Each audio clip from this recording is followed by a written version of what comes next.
Hello, and welcome to Antisol's video tutorials. In this video, I'll be talking about using songs in ESL classes. I will be discussing some tips and tricks to make the most of this resource, and I will also present some sample exercises that have worked well with my students. First of all, why use music and songs when teaching English as a second language? Well, almost 100% of our students enjoy listening to music, and most of them also enjoy songs in English. Thanks to globalization and the ever-present media in our lives, music in English is popular all around the world and readily available through a number of sources. In fact, students often listen to music in English and sometimes even sing along without knowing the language yet. Another reason why it's beneficial to bring music and songs into your classes is because it can set a better pace and a better mood for everyone in the class. Improving the overall atmosphere of the class by using a song can have long-lasting benefits for everyone. Last but not least, songs can be easily adapted to fit different goals or aims in a lesson. Once the song is chosen, a teacher's creativity can easily adapt it according to the level of the students and the needs of the lesson. Such a versatile resource should not be wasted. So in this presentation, I'm going to show you a variety of exercises and tasks with different kinds of songs for different levels of ESL classes. Songs can be added to any part of your lesson. If you're using the presentation practice production model, songs can be used mostly as part of the presentation and practice stages. However, if you have very creative students, you could even use songs in the production stage. With the test, teach, test model, songs can be used in any of the test stages and even the teach stage if you have songs that talk about the language point being taught, or if you create songs about the rules of grammar, for example. If you choose to use a task-based approach for your lesson, songs can also fit in several stages. They can be used as pre-tasks, as the main listening task, and even during the language focus stage. Again, if the song discusses the concepts necessary to understand the language point being taught. Now, there are certain things to bear in mind when deciding which song to use and how. As a teacher, you need to do some detective work to find out what kinds of songs your students like and what they don't like at all. Of course, classes are not a la carte, but if we can cater to our students' interests, the motivation factor will always create a more lasting memory and a better experience. Timing is also very important. Songs will change the pace of a lesson, and the right type of song can be used to liven up a group of students who are slowly getting disengaged, or to calm a rambunctious group down when it's needed. Having the right handout for the lesson is key as well, because a handout with too many blanks can become frustrating for students. Once the handout is created, you should try to complete it or ask someone else to complete it before using it in the classroom. That way, you can make sure that it's neither too challenging nor too easy. It's also important to bear in mind the noise level in and around the classroom when working with a song. On the one hand, the volume of the song needs to be loud enough to be clear for all the students, but not too loud to disturb other classes around you. And on the other hand, the noise level outside the classroom should be taken into account, because it can become a hindrance when working with a song. For example, if your lesson happens to coincide with a moment or a day when there is construction nearby, you will have to change your plans and save the song portion of the lesson, or maybe even the whole lesson, for another moment or for another day. Songs can be played from your personal collection, from the student's collection, or even from the internet. Remember though, that as with all kinds of listening activities, students will probably need to listen to the song more than once. 2 or 3 times seems to be the average. Finally, lyrics for songs can be easily found online nowadays, and they can be quickly transferred onto a word processing document where you can edit them, change them, and use them to your liking. There are other websites that help a lot.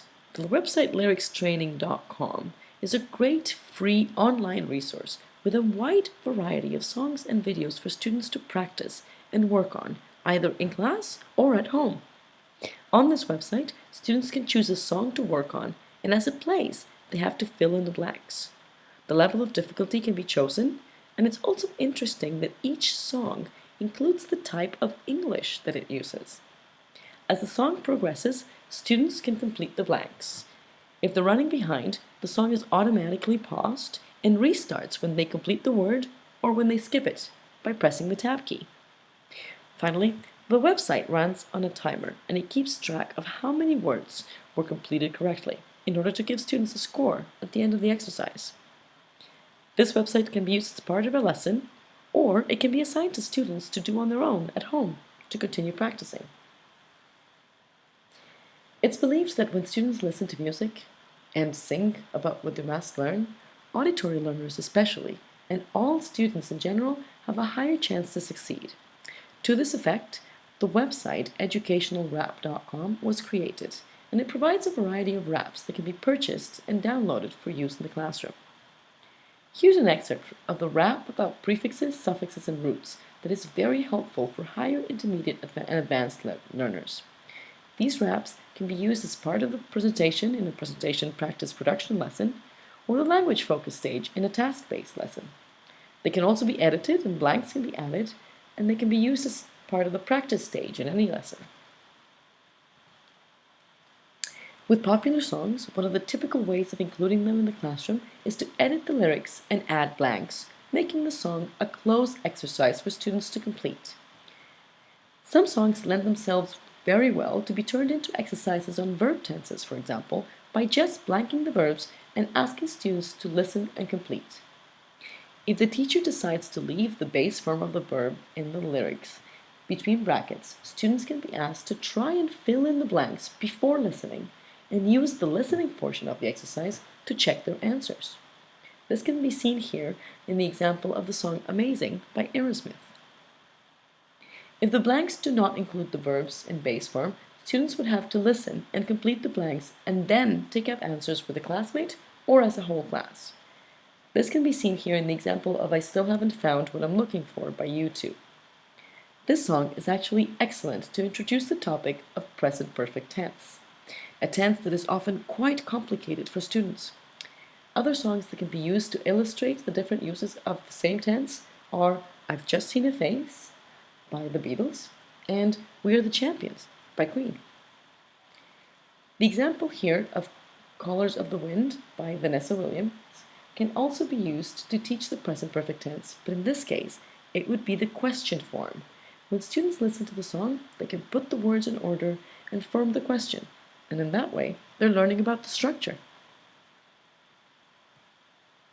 Apart from tenses, more complex structures can also be taught or practiced with the aid of songs.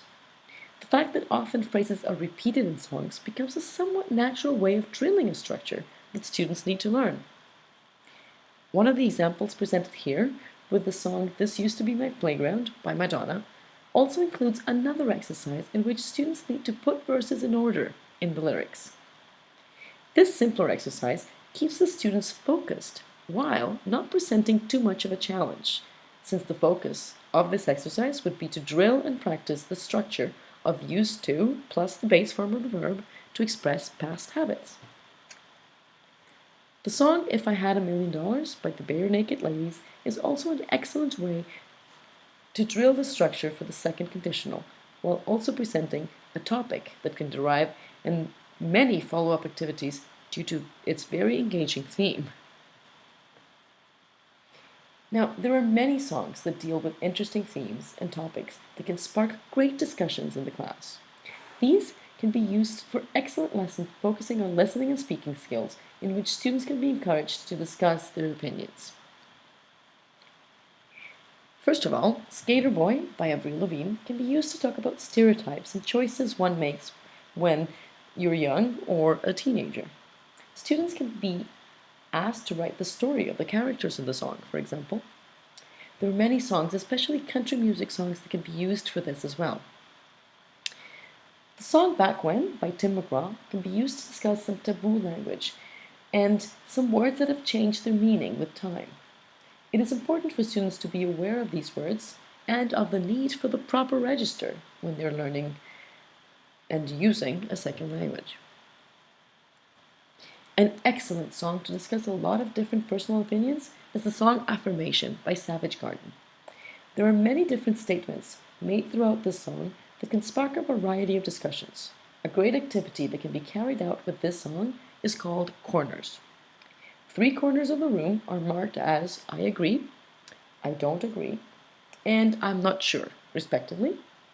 And with every statement, or some of the statements from the song is paused and students must walk to one of the corners and discuss with the rest of the people why they agree or not, or why they're on the fence. Finally, current events are frequently the inspiration for popular songs. Dear Mr. President by Pink, which was released at the end of 2006, refers to George W. Bush and can be used to discuss politics or current history of the United States of America. When including controversial topics, however, it is important to be well aware of every student in the class and be sure to avoid offending anybody. Last but not least, songs can also be used to teach literary terms. The song Ironic by Alanis Morissette is a very good resource to teach irony to students whose native language is not English. The sample exercises here can be done before listening so that the students can predict what ironic outcomes the singer will mention. In this case, students will then have to check their predictions by listening to the song. Some follow-up questions can also be given to the students, and the listening activity can also turn into a reading comprehension activity. Similes are also quite difficult to teach to ESL learners, and songs can be a great aid for that as well. The song The World's Greatest by R. Kelly has many similes that can be discussed and explained in class, so that students can learn to write the wrong similes or identify them in other pieces of literature that they encounter. As you can see, songs can be used in a wide variety of lessons in ESL. I hope you found these tips, tricks, and sample exercises useful, and you'll enjoy adding songs and music when you teach.